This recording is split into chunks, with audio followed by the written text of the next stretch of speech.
Hey guys, I have a very exciting knife overview today, and as you may know, I actually have my own knife store. It's small, but I have a little website where I sell different pocket knives and stuff. And this knife was actually ordered off that website from a subscriber of mine, and he was kind enough to say that he would be excited to see some reviews out with this knife before I shipped it off to him. And so that's very cool, and it's a nice little perk. So really cool knife. I like it a lot. I love the original Spyderco Manix too. This one's mine. Great knife, but this is a very robust knife. Full stainless steel liners, hollow ground blade. It's 5 ounces. It's a handful. It's solid. And for a lot of people, that might just be kind of too much steel to haul around.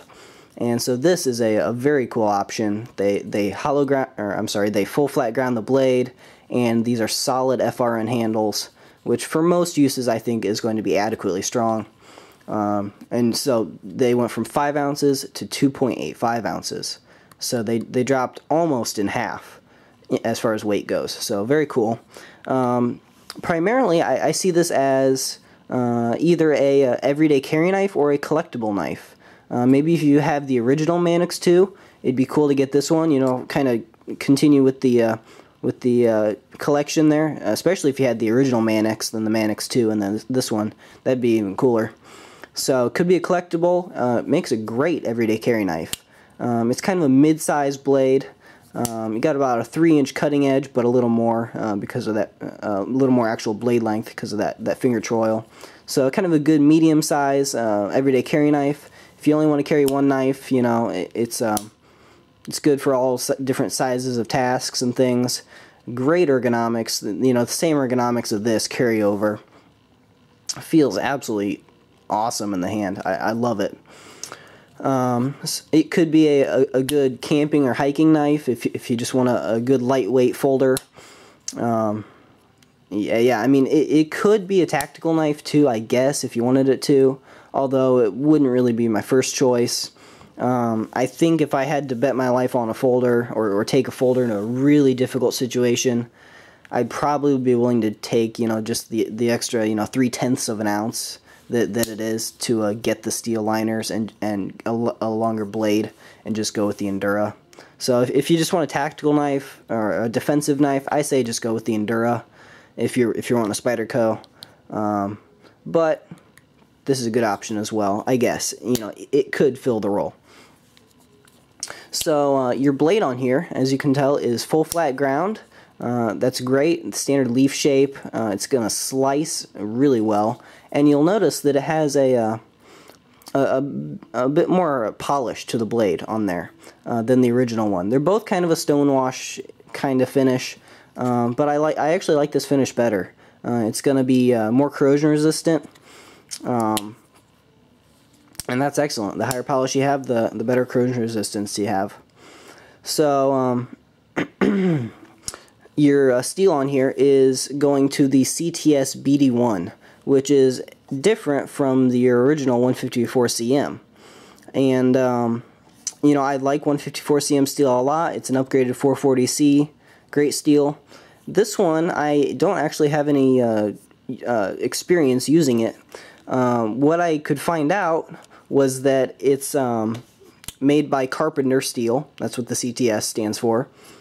And then the BD1 steel is used a lot of the times for making like ball bearings or things like that. So it's very tough. It has good corrosion resistance, and as far as edge retention, I found it's a lot like 440C, a good high quality 440C.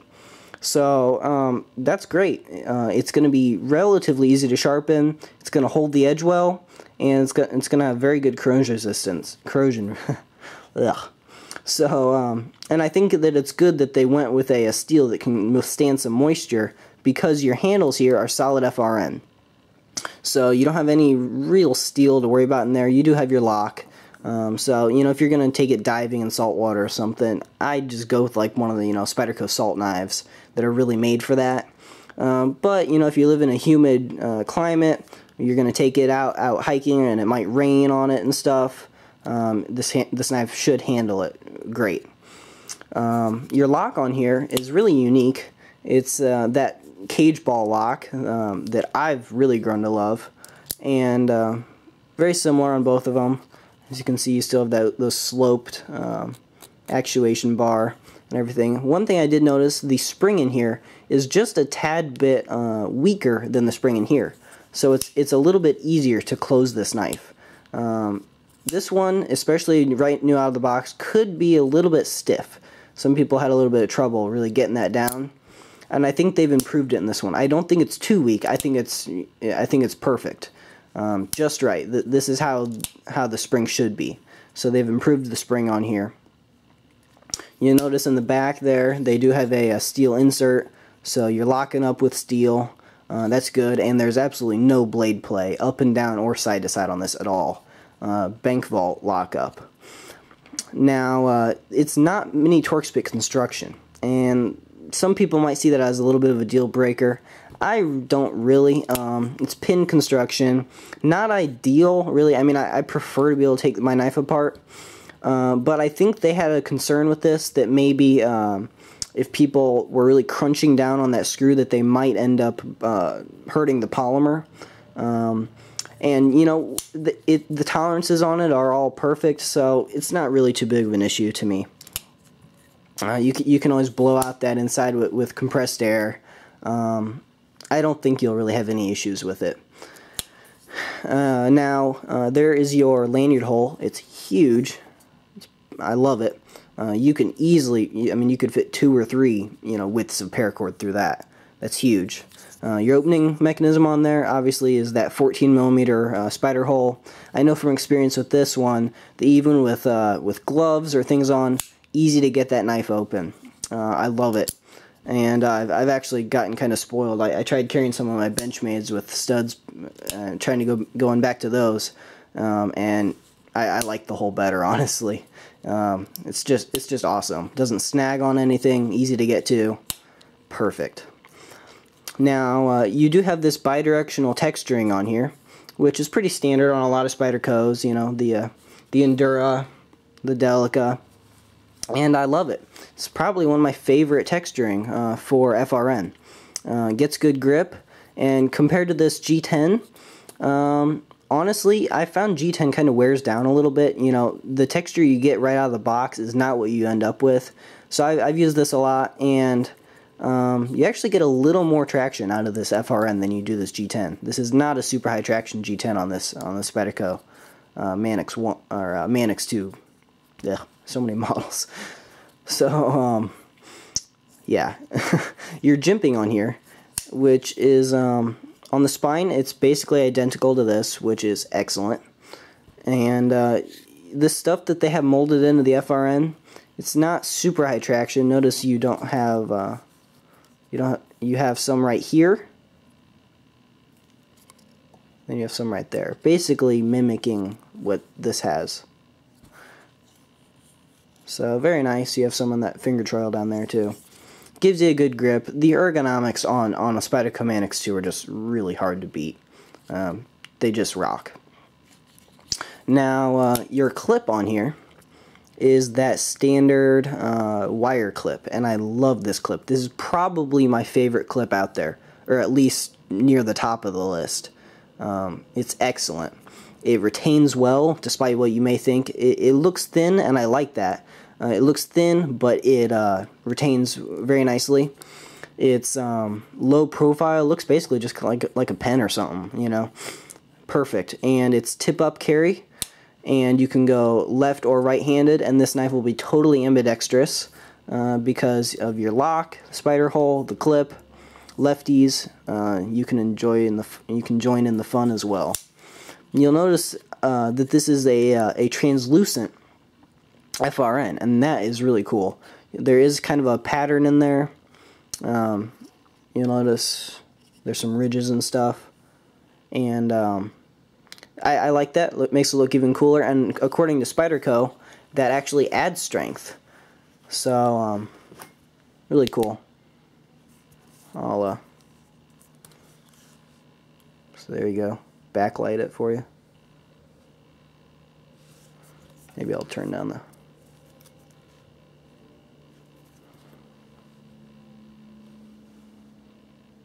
So, really cool. It's a very unique knife. Honestly, there's not really anything else on the market like it. So, I don't know. It's there goes my dog. It's a very cool folder. I really like it. You know, I wouldn't call it better than this one. If you're, you know, trying to decide in between them, that's really a personal preference. I don't know. That's just personal preference if you're trying to decide. The price point on this is, honestly, I think a little high. A little.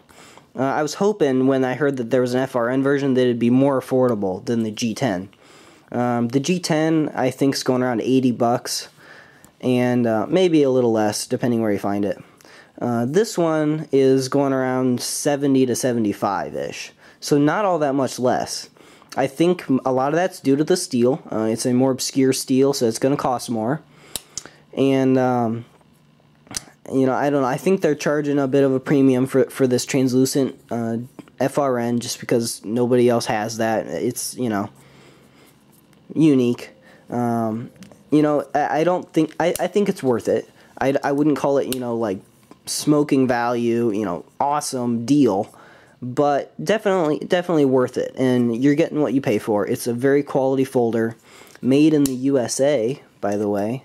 Golden, Colorado, USA Earth. Sweet. So, US made, high quality folder, good quality steel. It'll last you for a long time as long as you don't, you know, abuse it in some ridiculous way. There's your blade centering. I'll give you a size comparison to some other things. It's exact same dimensions as far as I can tell as this one. So the thickness is the same, everything should be the same. Obviously, other than weight. So there's your Spyderco Delica. Spyderco Endura. Delica and Endura, if you're looking for a competitive option. They're not probably as cool, definitely not as cool, but for just pure utility, VG10 steel, totally skeletonized stainless steel liners, full flat ground blades. You know, if you're just looking for a good user, both of these are better than this. You know, truth be told. Here's a another wire clip member, the Spyderco Cat.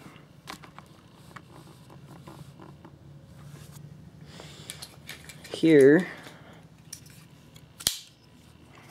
is the Benchmade Griptilian, full size. So you see you got more cutting edge on there, but the blades themselves are actually similar. Oh, here's a high value option. Here's a great knife. This is the Spyderco Bird Caracara Gen 2.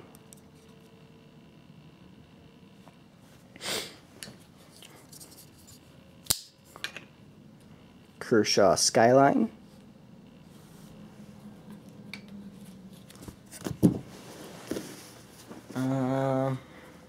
There we go. Kershaw Leak.